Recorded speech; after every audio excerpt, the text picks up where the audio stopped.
Bêjan ji xew şiyar dibe. Ji nava nivînê xwe radibe û diçe ber pencerê. Dibîne ku berf bariye.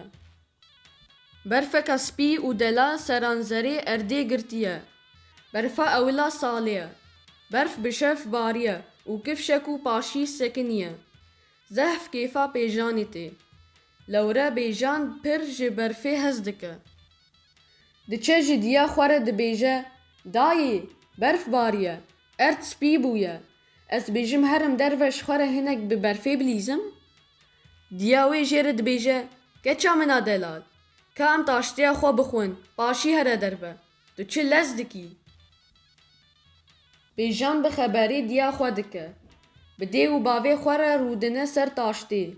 Bi hev re taştiya xwe dixwin. Piştî taştê, bêjan cilên xwe yên zivistanê li xwe dike û derdikeve derve. Hewa gelek serma ye.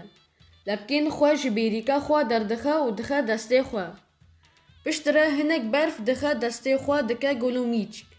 Wê gulûmîçkê li ser berfê dibe û tîne mezin dike. Erê dilê bêjanê heye ku ji xwe re bûka berfê çêke. Bêjan qasekî din berfa ber destê xwe mezin dike. Êdî bûka berfê li ber qendandinê bû. Lê hema ew çax du bisîk didin ser hev. Di wir re dibezin diçin. Xwe li bûka berfê ya bêjanê didin. û bûka berfê ya bêjanê xera dikin. Dipelişînin. Bêjan xengîn dibe.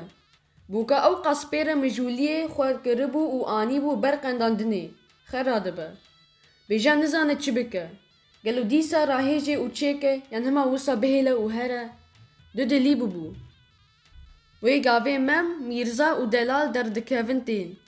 Dibînin ku bêjan li ber berfa xwe ya pelişî sekinî maye û nizane çi bike. Delal, roj baş bêjan. Bêjan, roj baş delal. Tu çawa yî? Delal, başim ez. Gelo tu çawa yî? Bêjan, ez jî başim. Lê min bûka berfê çê dikir. Tu bisîk hatin, xwe lê dan. Xera kirin. Ez jî du dil mam. Nizanim çi bikim. Mem, merheba bêjan. Naxwe em bi hev re tiştekî din çêkin. Bêjan, em dîsa bûka berfê çêkin? Mem, na. Her ku berf zêde ye, em ji xwe re hirçe berfê çêkin. Delal, hirçe berf?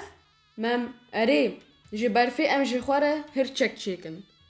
Bêjan, bi min em ji berfê xanîkek çêkin. Ne baş te ji hirçê? Mem, xanîk ne zehmet be? Delal, ha, ez dibêjim em ji xwe re hem xanîkek çêkin, hem jî hirçek.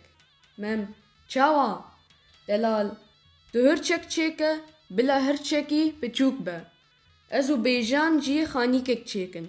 û paşî em bi hirç bêxin nava xanîkê.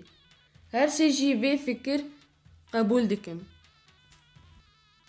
Radihêjin berfê û dest bi xebata xwe dikin.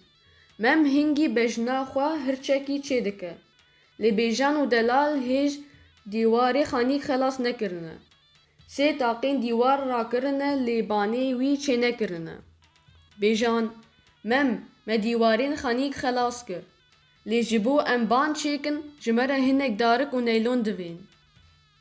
Mem diçe malê. Ji mala xwe hinek darikan û neylonê tîne û tê. Darikan li ser dîwar rast dikin. Neylonê datînin serî. Pişt re berfê davêjin ser neylonê. û banê xanîk temam dikin. Hirç li cihekî û xanîk li cihekî. Her sê bi hev re difikirin.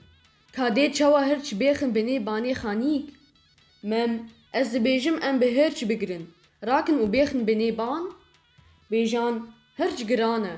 Em nikarin rakin. Delal, em rakin jî dê dipelişe. Bêjan, ez dibêjim em hirç bi perçeyan bêxin nava xanîk. Mem, çawa? Bêjan, em çeplên wî jê bikin. Paşî serê wî jê bikin. Ewil em gewdeyê wî bînin nava xanîk. Paşî jî wan perçeyên din. Delal, her bijî bêjan. Mem, sehet xweş. Fikreka xweş bû. Dê heydê. Wekî bêjanê gotibû. Ewil çeplên wî serê wî jê dikin. Datînin erdê. Her sê bi gewdeyê wî digirin. Datînin nava xanîk.